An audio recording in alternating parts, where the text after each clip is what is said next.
Hey guys, I hope you're all having a great day so far. Today I wanted to film a full face of products that I have been neglecting recently. I went through my collection and pulled out some things that I realized I have not used in a while. I like to do this every few months just to get reacquainted with some products that I overlooked. I feel like even though I have a fairly curated collection, products can still tend to fly under my radar. So that is what today's video is all about. I'm just gonna hop right in. I want to use my Sultry palette because this palette, for some reason, I just feel like I don't reach for it as much as I would think that I would based on how much I really do like the colors in here. I keep forgetting to use it, so we're gonna use it today. Also, if I sound a little bit under the weather today, I am getting over some kind of cold, feeling a lot better today than I was yesterday. Still not 100%, but well enough to put on some makeup, you know? So I'm gonna go ahead and start out by setting my lid with the shade Fresh. I did prime my eyelids with the CoverGirl Lid Lockup Primer. I've actually really been enjoying setting my eyelid primer recently, like even on the lid. I used to not set my eyelids at all.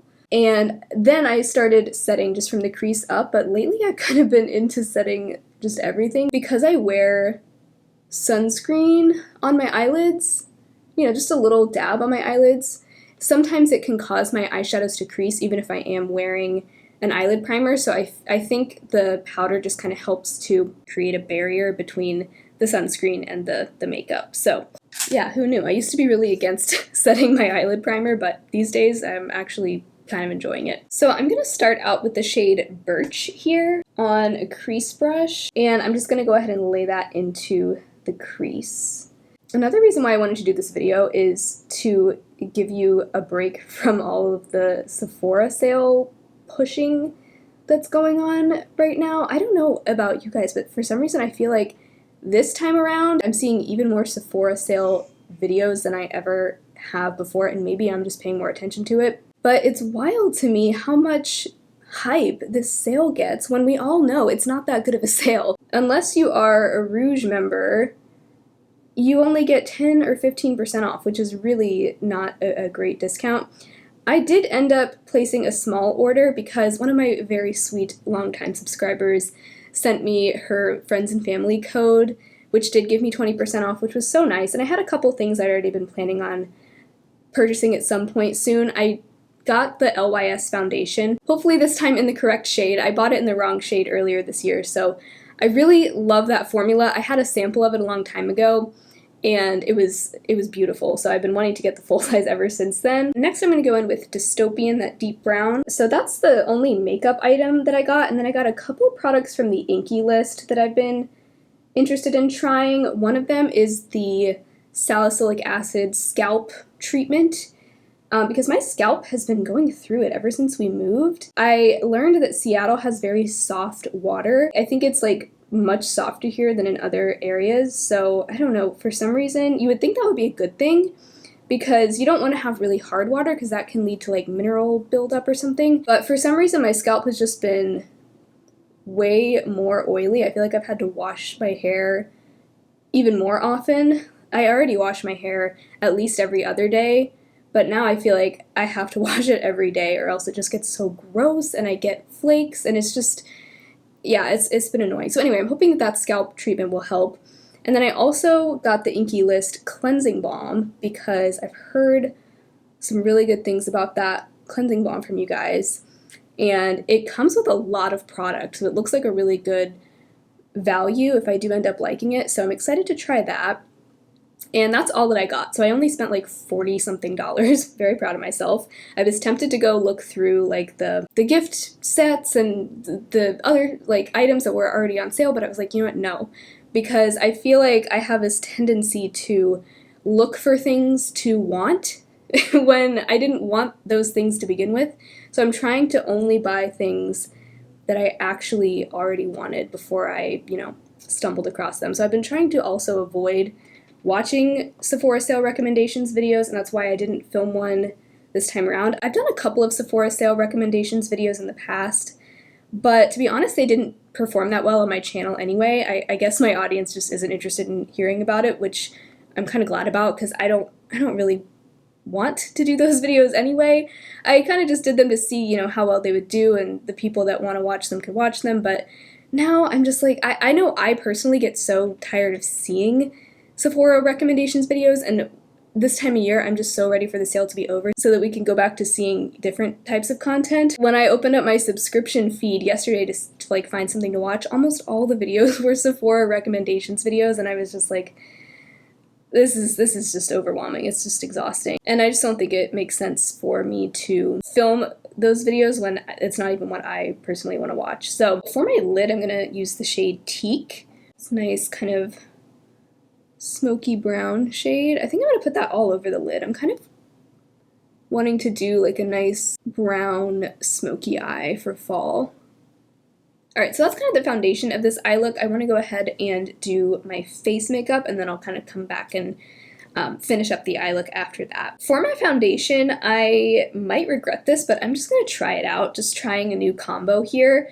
The Charlotte Tilbury Hollywood Flawless Filter is chronically underused in my collection. I don't know what it is. I'm hoping that one day I will fall in love with it, but so far it just isn't like a huge staple in my collection. But I want to do a combination of this and the LA Girl Pro Conceal for my base. I'm not sure if it's going to work, but we're going to try it out. And this is definitely the most neglected concealer. I only have a few concealers, but this one I feel like I haven't used in like over a month, maybe even 2 months, just because I've been focusing on my e.l.f. one and my Project Pan, and then also when I'm not using that one, I'm often using the Kosas one. I do think this is my least favorite concealer, but it's also not a bad concealer. So I'm just kind of dotting this Flawless Filter all around. I know some people do use this as more of a foundation because it does have some coverage to it, but I feel like on its own for me it's just a little bit too shiny to use as a foundation. So I'm just gonna apply some of the concealer alongside that, and then I think I'll start by blending that out with my fingers, and then I'll go over it with a sponge.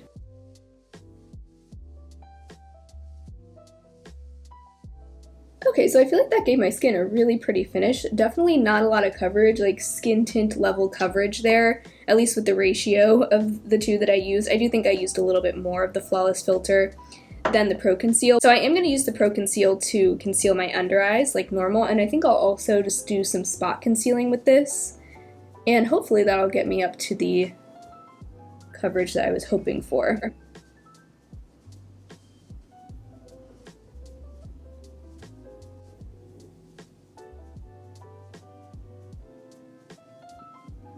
Okay, so I'm actually really happy with the coverage now, and I'm kind of liking the idea of only putting coverage products on the parts of your face that need it. So I'm just going to set my face with my Kosas Cloud Set powder. This is my Project Pan powder.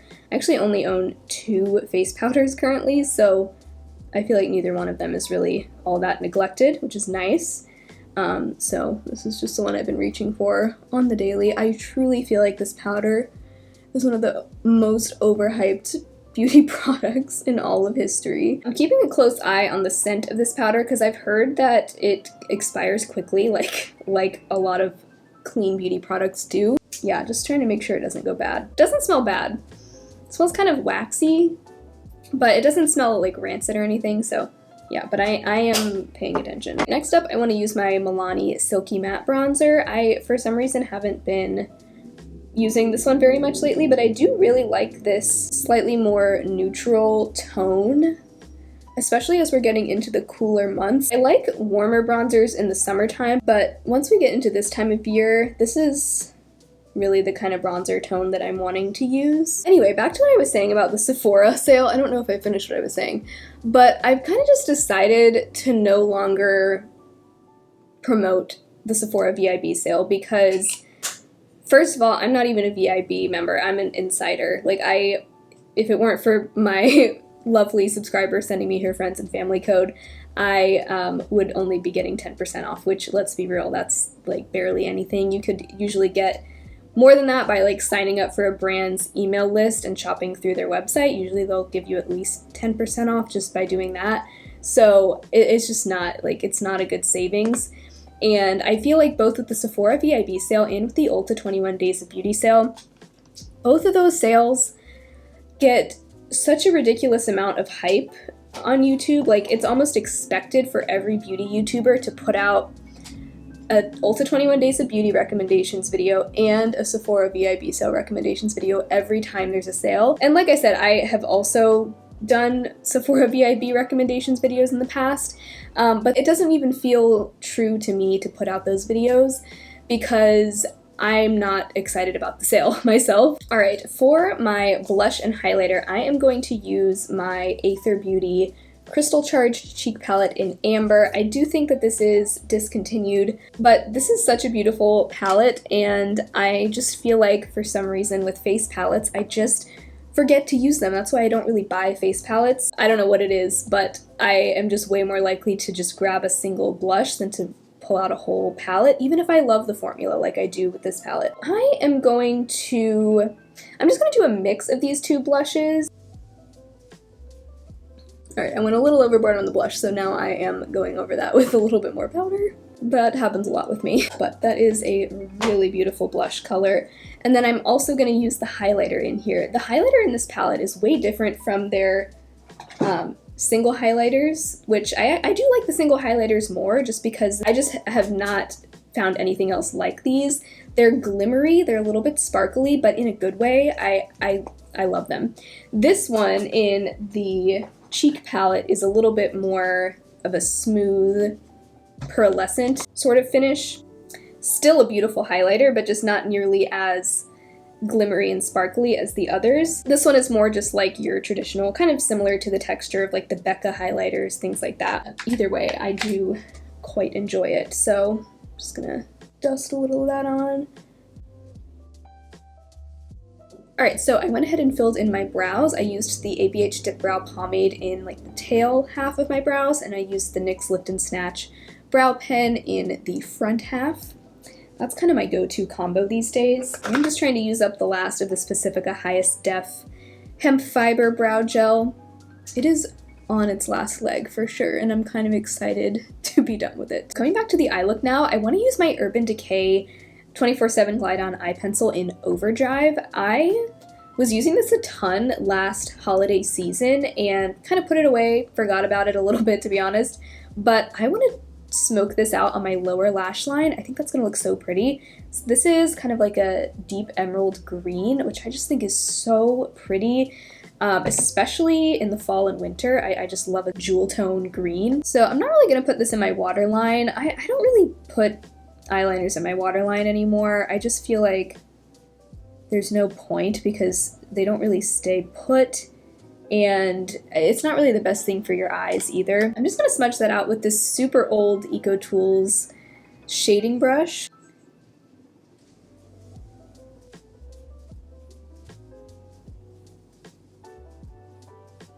Very smoky. Now I'm taking a little bit more of the shade Fresh from Sultry and kind of blurring out that liner a little bit. I feel like it got a little smokier than I was even intending. I don't often put pencil liners on my lower lash line for some reason, so perhaps I'm just a little out of practice, but just taking a little bit more of Birch and blending a little bit, trying to tie the look all together. And I'm going to take the shade Pearl on my inner corner. And I also have been really into bringing my inner corner highlight up into kind of my inner crease. It's a tip I learned from you guys, and I love it. I do it almost every day. I just think it looks so much better, at least on my eye shape, than just putting my inner corner highlight right here. I'm even going to take a little bit of this shade on the inner, like, fourth of my lower lash line to kind of brighten there a bit since I felt like that liner got a little heavy. Okay, so I think with a little liner on the top, this will all come together. That's what I'm hoping. I'm going to use Dystopian for my upper liner. I'm just using this e.l.f. flat eyeliner brush. And I'm just going to do kind of a smudgy wing with this.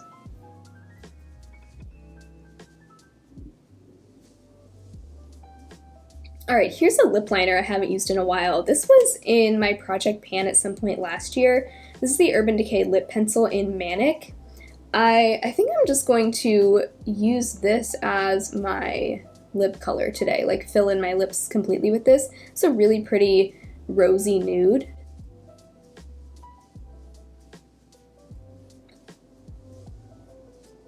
Alright, I'm not going to show it because this is one of my project pan items. I don't want to spoil the progress, but I am going to top that with a little bit of my Bite Yaysayer gloss in Sugar Drizzle, just because I'm trying to make some good progress on this gloss this month. Just a nice clear gloss with some gold shimmer. And also, for the sake of my project pan, I'm going to use my Revolution Fix and Glow setting spray. Alright, so there's my full face of some more neglected makeup products. I'm really happy with the way this look turned out, and I'm actually surprisingly really pleased with that base combo. I think that might be the best way for me to use this Charlotte Tilbury Hollywood Flawless filter, is to mix it with other complexion products. If you are trying to avoid the Sephora sale or just avoid buying new makeup in general right now, I really do think that just pulling out some of those older products that have been, you know, collecting dust in your collection, pull those out and use them, and it'll just remind you of all the beautiful, amazing products that you already own. But it still gives you that sense of novelty that you might be craving if you're wanting to shop, because you're using products that you haven't used in a while. But anyway, thank you so much for spending some of your day watching my video. I hope you had fun. If you did, be sure to give the video a thumbs up and subscribe to my channel if you haven't already. I'd love to have you. Otherwise, I hope you have an amazing rest of your day. Bye.